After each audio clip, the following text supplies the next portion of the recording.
I'm Johan Brits, and you're listening to Deon Pieterse, bringing you news, highlights, discussions, and entertainment news, keeping you informed and entertained.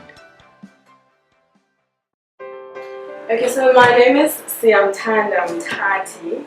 Cool, so I'm Deon Pieterse, born and bred Port Elizabeth, our beautiful city. I'm 25 years old, getting old, and I am from PE, born and bred.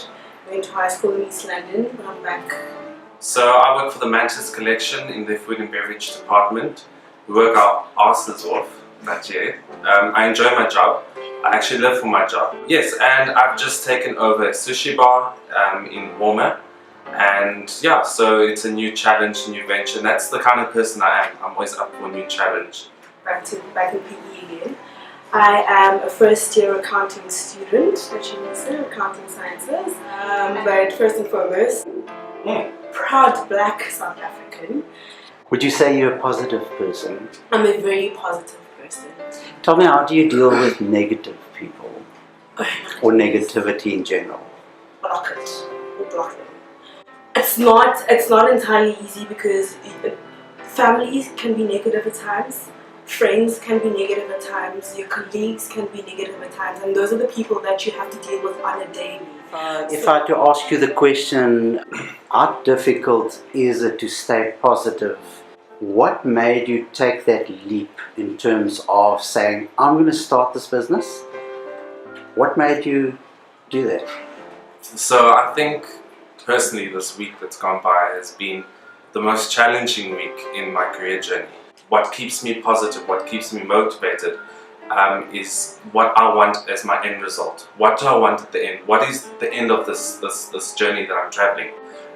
Although along the way I'll hit the big speed bumps and all of that, but I keep my eye focused on the end goal, what I'm going to reap at the end of the day. Let's start. The biggest, one of the top 10 things that's a problem in South Africa, and especially relating to your youth or your younger generation, is single parent households.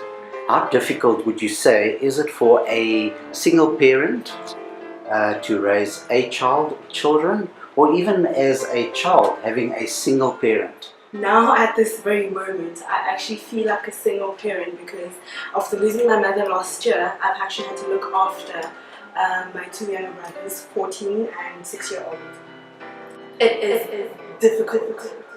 It brings joy. It's every moment is different. So you get like very happy moments, and you get like moments where you're like, what am I even doing? You know. Well, personally, I was very fortunate, still am very fortunate to have both my parents.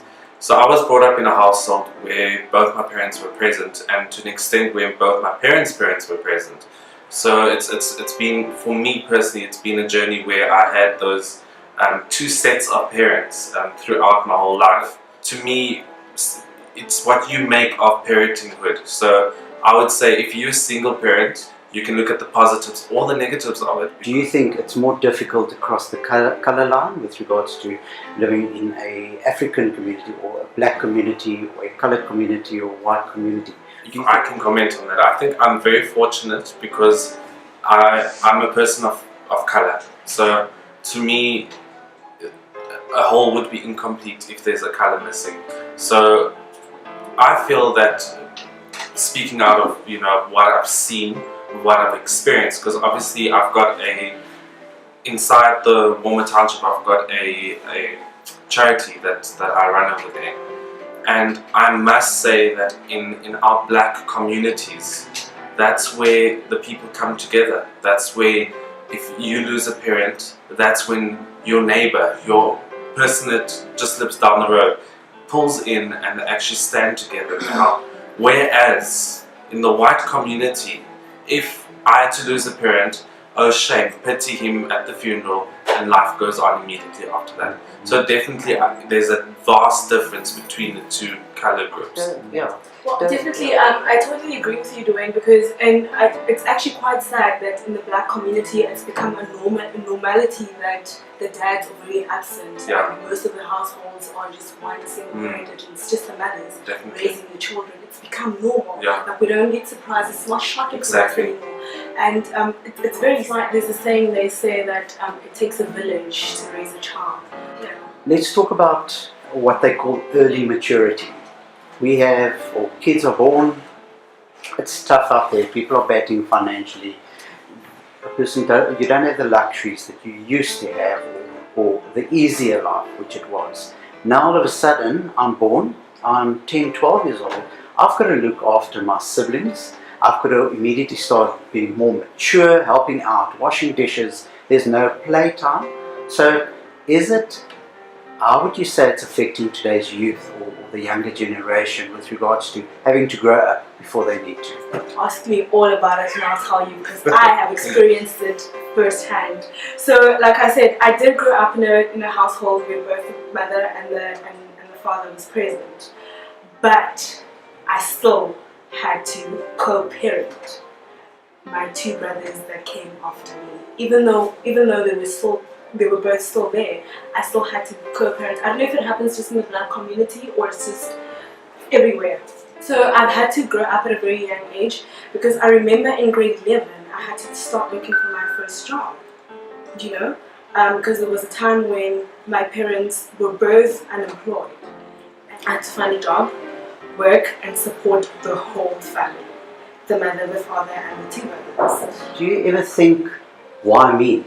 Why do I have to go through this? All the time, because I look at my peers, the other kids that I went to high school with, they're on their second degrees, their third degrees, they're studying towards their masters, and they have quite good jobs, and I think to myself, I'm not even a bad person, Lord. Why did you have to punish me? Like, why didn't I get to have a nice, laid-back, successful upbringing in my life or whatever?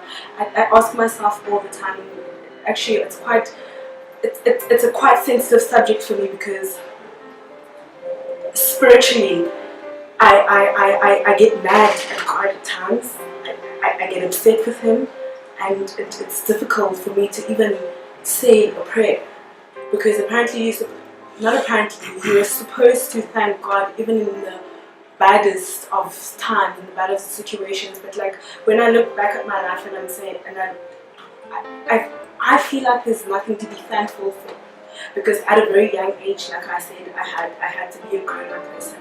I had to look after my parents, and then straight after that, my mom passed away. Even before I made her proud, and then now I'm looking after my brothers. I can't go to school. I can't be a full-time student. I have to work and study at the same time. So it's very difficult, and I don't know. It's very, very difficult. It's very sensitive. It's very close to my heart, because you kind of miss out on a lot of things. But maybe in the future I can look back and smile about it and say, I did that. And how do you get through it? Because knowing that, you know what, you weren't born with the luxuries, or that you had to grow up quickly, you had to raise basically yourself and your siblings as well, even though there was a support system, some form of support system.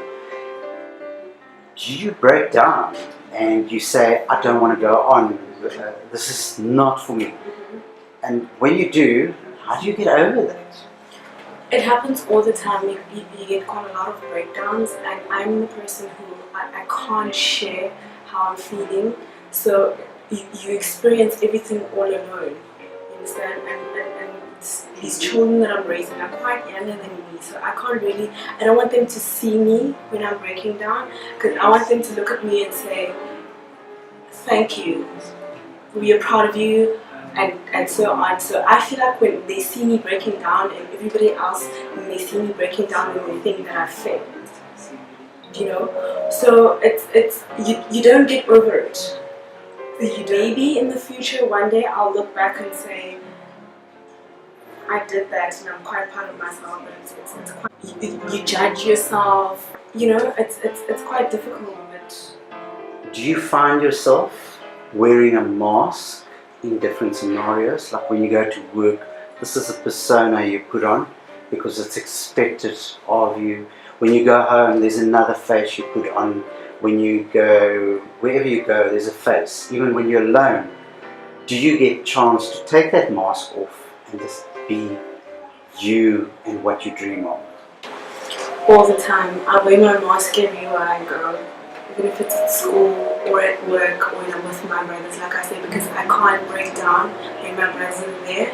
I can't break down at work because I have bills to pay, and I can't break down when my friends are around because I feel like they are going to think that I failed, or when I do get the time alone, which is not often because I live with my brothers, I do break down, and that's the only time when I take my mask off, and I do break down and I cry a lot. She has it.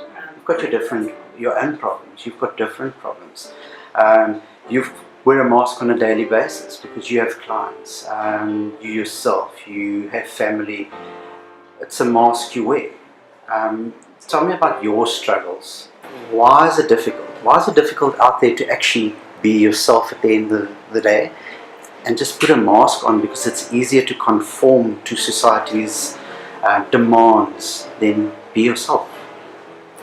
Alright, so yeah, I think personally, it's obviously not even attached to what Sia's going through, but obviously my daily mask that I wear is when I'm at work. And when from the moment you walk through the doors, you have to just put on a completely mask where you have to pretend. You know, from the moment you walk into your workplace, for example, myself, from the moment you walk in, you have to forget about the struggles that you come with the personal problems that are happening in your life. You have to put it aside and you have to put on that mask and you have to stop pretending. And personally, from what I've gone through, the mask that I put on at work is the mask that I just continue wearing for the rest of the day. It catches up to you to an extent where you just need to take it off and just breathe. I've been snapping at people, you know. It's so that's what I've been going through. So you know, those are my struggles on a daily basis, where I have to just keep on pretending that everything is great, everything is fine. But at the end of the day, you know, like I said, that mask just gets carried through, and at some point you just want to take it off. And when I do take it off, that's when I become ugly. That's when I just break. That's my time to just breathe. You know? I think most people have experienced it in some way. Either you are the one or you are the one being done to. Is bullying and violence. We've come from a very diverse background where there was a lot of racism, there was bad things happening. Still today, bad things, racism across the board. And I'm not only talking about racism, but being bullied for someone that you are, that you've been born as. And all of a sudden, our community, the people around us, judge us for being fat, being thin, being someone with long nails, being someone with long hair, with short hair, not the right color hair. So there is so much bullying that we don't see it anymore, all of it, but to the effect that it's affecting us emotionally and changing who we all want to be. Have you gone through this? Do you feel that there's bullying happening? I'll make a quick example and then I'll give over to Sia. I want to focus on bullying in a relationship. Okay. I think today the most common form of bullying is happening in relationships. And you know, I can speak to you telling you that this has happened to me, where I've been in a relationship where I was bullied to an extent where I just couldn't anymore.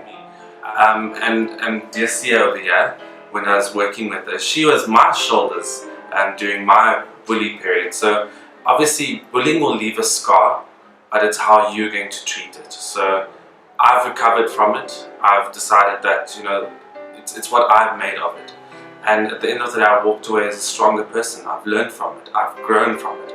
And today I can be the shoulder for someone else. Not everybody's strong enough. Not everybody has that support. Our suicide rate is very high because some people can't deal with it and tell people about it because they feel judged. Like, people are going to judge me as a weak person because I cannot cope with something. And it's not always physical abuse, it's mental, and there's many abuses. So, Sia, how do you feel that the support is there? Does the South African government give enough to say, if you are being abused in any way or form, go to the centre. This is a place of safety that we can help you. Do you believe there's enough done to help people that's battling? Not at all. I don't feel like there's enough that's being done for people who are being bullied or not treated accordingly, because I feel like that's what's led to the high level of depression and suicidal attempts in this country today. So I honestly feel like not enough is being done. There could be more that could be done. These days you're getting people who are suffering in silence. Women are getting killed every day by their lovers because they can't go to their sister or to their brother or to the police or to the therapist or whatever, because that help is not there. For instance, after my mom passed away, I wanted therapy. So I couldn't afford like private sessions. So I decided, okay, I'm gonna go to like a public hospital. I went there for the first session. All was well. She asked us to talk about how we felt and everything. She didn't say anything basically. And then we got there for our second session. She saw how bad it was the first session, but like when we went there for our second session, she didn't pay any attention to us. We were actually sent back. She told us that she had people that she had more serious problems that she had to attend to. Where are these people supposed to go? Because we are given numbers that say call the abusive or depression line if you want to get help, the government public service or whatever. But like when you do go there, when you do call those numbers, do you really get the assistance that one needs? No, you don't. No, you don't. So it's quite sad actually, because everyone is just ending 6 feet under because they're killing themselves or they're getting depressed or so Do you think that it's more accessible, more easier for people in bigger province? We're a big province, but Cape Town, Joburg, those cities, is it easier for them to have access than it is for us in the Eastern Cape? It's almost like we're a forgotten province. Everyone comes around and wants our votes during elections, but they tend to forget about the people. And at the end of the day, it's about the people. Your example of going to see someone, they've done more harm by chasing you away or making you feel that, you know what, your problem is not worth my attention. Employment, poverty, it's a big problem we have. People are getting jobs, however, they're not paid well. And companies are blaming the economy, blaming the government, everyone's blaming someone. And the guy on the street, the guy who earns minimum wage, sometimes below minimum wage, is the one that suffers because he can't afford. We have lots of strikes, we have mass action, and the small business and the guy on the street, they suffer. Trying to get a good education, it's not easy because there's no money. What is the problem? What do you see as the problem? I think the problem is coming from the top. People being on top, not caring about the people at the bottom, not worrying and not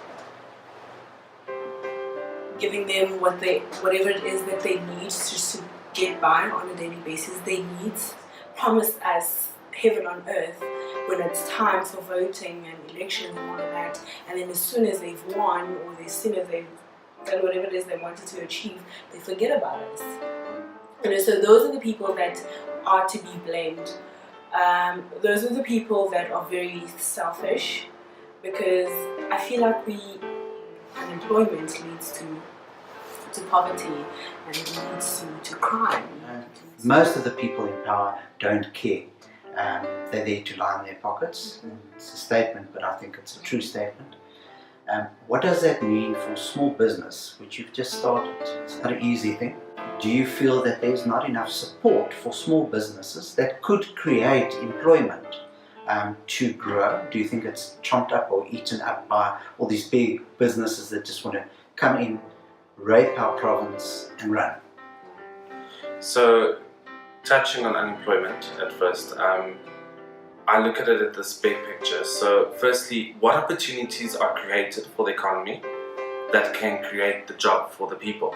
So, once again, coming back quickly to the political parties that she mentioned, yes, they come in, they promise you all these things, A to Z, all is well when they come with their little food parcels and their blankets. That is great, that is well done, great job, for the moment. But what policies are they implementing to make sure that other countries want to invest into South Africa? Because as soon as we get investments, opportunity and growth happens within our country, and that opportunity growth obviously leads to job opportunities. So that's my first part of looking at the whole unemployment thing. The second part of looking at unemployment to me would be education. So are people educating themselves? Are they taking that own leap of faith to say, I want to equip myself to become a better me? Are they saying, okay, you know what, I want to be something one day, how am I going to get there? Yes, it might be difficult because there's no funds, but what short courses are available? What can I go to? I want to become a chef, but we all know becoming a chef is hell expensive, but nothing is stopping you. Go approach a restaurant owner. Can I shadow in your kitchen? Can I learn from your best? So it's about you creating the opportunity when there isn't opportunity. So it's I've got the whole two-phase, and then I come down to the small business myself. What opportunities are created for me? What's happening in my when it comes to having a small business? How do I cover the cost of running it?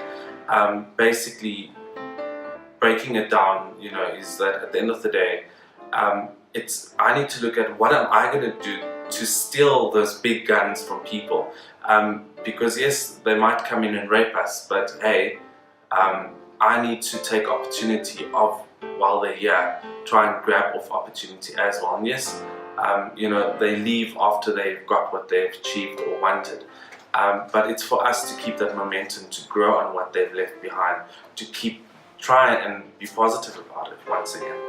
Do you think, now you've said that, does government or the powers that be, do they depend on the small businesses that in itself are battling, and then saying to the unemployed that doesn't have that skill yet, you know what, go and sort yourself out, go and beg from the smaller business, and you need to sort yourself out and make sure you get an education? Don't you think us as a country need to provide that support to those students or those young, the youth that want to learn?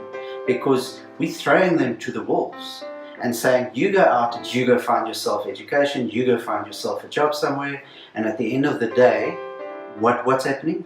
Let's do crime, let's do drugs, let's drink a lot to forget about our problems. So my question is, are we looked after as South Africans, or are we there to fend for ourselves? In all, we can say the government has failed. They've failed the people. I applied last year in November. It is now 2018 June, and I still haven't received a response till this day. They haven't responded, not even a, okay, we'll get back to you or anything. When the university says, but there's nothing that we can do. Yes, you've applied, so what must we do? What if they don't accept you at the end? What then? So we can agree that it's not getting to the people who So need it. we can totally agree. I agree that it's not getting to the people that actually need assistance. And I'm not in favor of any political party at the moment, because I am still a 25-year-old. I want to stand. I want to be successful. I want to work hard for what I want, for my money, for my success and anything. But just the basic. I just want education. I don't want anyone to hand anything, the silver spoon to me. Yeah. I want to work hard for those things, but now I can't even get education. Like I said, I'm not in favor of any political party at the moment because they have done nothing for me at the moment. What is your dream, or what is your want, or what is your need, more important? And what do you expect people to do? Because you're not asking for a handout, you're asking for what rightfully you should get because you're working for it. What do you want? What's your dreams?